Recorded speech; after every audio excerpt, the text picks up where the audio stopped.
Assalamualaikum warahmatullahi wabarakatuh. Perkenalkan, nama saya M. Aulia Rangga. Zat adiktif adalah obat serta bahan-bahan aktif yang apabila dikonsumsi oleh organisme hidup dapat menyebabkan kerja biologi serta menimbulkan ketergantungan atau adiksi yang sulit dihentikan dan ingin menggunakannya secara terus-menerus, yang jika dihentikan dapat memberi efek lelah luar biasa atau rasa sakit luar biasa. Zat adiktif dibedakan menjadi 3 kelompok, yaitu yang pertama zat adiktif bukan narkotika dan psikotropika, yang kedua zat adiktif narkotika, dan yang ketiga zat adiktif psikotropika. Hai, nama saya Friskila Amelia Shentar, saya dari kelas 11 IPA 1. Nah, di sini saya mendapat bagian untuk menjelaskan tentang zat adiktif bukan narkotika dan psikotropika. Zat adiktif jenis ini sering kita jumpai dalam kehidupan sehari-hari. Bahkan, sering juga kita konsumsi pada makanan ataupun minuman yang termaksud dalam zat adiktif bukan narkotika dan psikotropika. Zat adiktif bukan narkotika dan psikotropika mempunyai 2 bagian, yaitu yang pertama, kafein. Bagi kalian penggemar teh dan kopi, pasti kalian sudah tahu tentang kandungan kafein yang terdapat pada teh dan kopi. Teh yang mengandung kafein membuat hampir sebagian besar dari kita menjadi terbiasa untuk mengonsumsinya setiap hari. Tetapi, teh aman dan baik untuk dikonsumsi setiap hari dalam jumlah yang wajar dan tidak berlebihan. Selain mengandung kafein, teh juga mengandung teine, teofilin, dan teobromin dalam jumlah sedikit. Sementara itu, kopi memiliki kandung kafein yang lebih tinggi daripada teh. Kopi umumnya dikonsumsi orang agar mereka tidak mengantuk, sebab kafein dalam kopi dapat meningkatkan respon kewaspadaan pada otak. Oleh karena itu, kita tidak dianjurkan meminum kopi secara berlebihan. Tetapi, kopi juga memiliki manfaat pada beberapa terapi kesehatan seperti mencegah penyakit Parkinson, kanker usus, kanker lambung, dan kanker paru-paru. Untuk beberapa kasus tertentu, kopi juga dapat menjadi obat sakit kepala, tekanan darah rendah, dan obesitas. Yang kedua, nikotin. Nikotin terdapat dalam rokok yang dibuat dari daun tembakau melalui proses tertentu dan dicampur dengan bunga cengkeh serta beberapa macam bahan aroma. Kandungan nikotin pada rokok inilah yang menyebabkan orang menjadi berkeinginan untuk mengulang dan terus-menerus merokok. Selain mengandung nikotin, rokok juga mengandung tar. Kita juga sudah tahu tentang bahaya rokok pada kesehatan, yaitu dapat merugikan organ bagian luar seperti perubahan warna gigi dan kulit, maupun organ tubuh bagian dalam yang dapat memicu kanker paru-paru. Sekian penjelasan dari saya, lebih kurang saya mohon maaf. Terima kasih. Zat adiktif narkotika. Narkotika merupakan zat yang sangat berbahaya dan penggunaannya dilarang di seluruh dunia. Penggunaan narkotika bukan menimbulkan dampak yang positif, melainkan dampak negatif.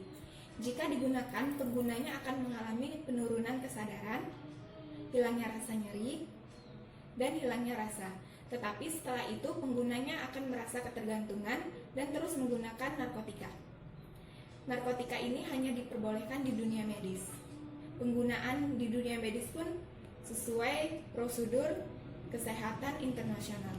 Salah satu atau beberapa jenis narkotika antara lain sabu-sabu, ganja, heroin, opium, amfetamin, dan lain-lain.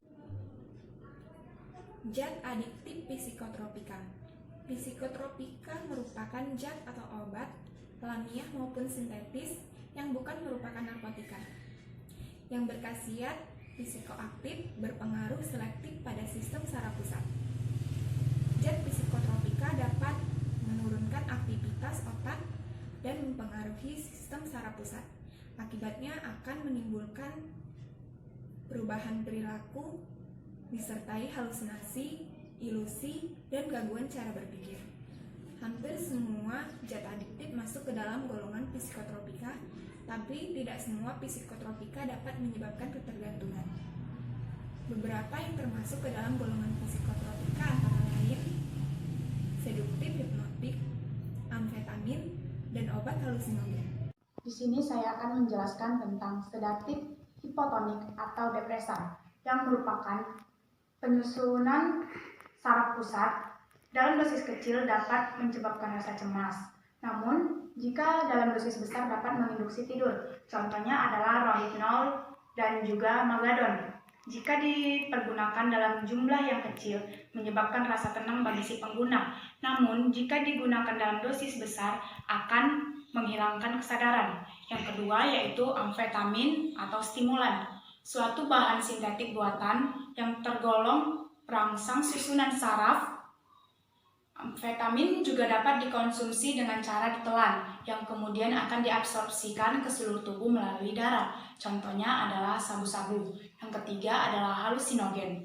Orang yang mengkonsumsi halusinogen akan sering mengalami halusinasi. Contoh halusinogen alami yaitu daun ganja dan juga kecubung. Dan contoh dari halusinogen sintetik atau buatan adalah LSD. Assalamualaikum warahmatullahi wabarakatuh. Perkenalkan, nama saya Lena Ilhamudis dari kelas 11 di SEPA. Macam-macam zat adiktif. Yang pertama, inhalasi. Inhalasi merupakan salah satu zat adiktif yang familiar. Namun, tingkat bahayanya sama saja seperti zat adiktif lainnya. Bahan-bahan yang digunakan untuk membuat inhalasi adalah seperti cat semprot, lem, maupun pengharum ruangan. Yang kedua adalah nikotin. Nikotin merupakan senyawa organik alkoid yang pada umumnya terdiri dari karbon, hidrogen, dan nitrogen. Senyawa kimia ini memiliki efek kuat dan bersifat stimulan terhadap tubuh manusia. Yang ketiga yaitu kafein. Kafein merupakan zat yang memiliki khasiat dapat menstimulasi susunan syaraf pusat. Dalam hal ini, efek yang ditimbulkannya bisa menghilangkan rasa lapar, rasa letih, hingga rasa kantuk. Tentu saja ini sangat menarik untuk menemani hari-hari lembur konsumennya. Sedangkan yang mengandung kafein ini diantaranya adalah teh dan kopi. Namun dengan kadar yang sedikit.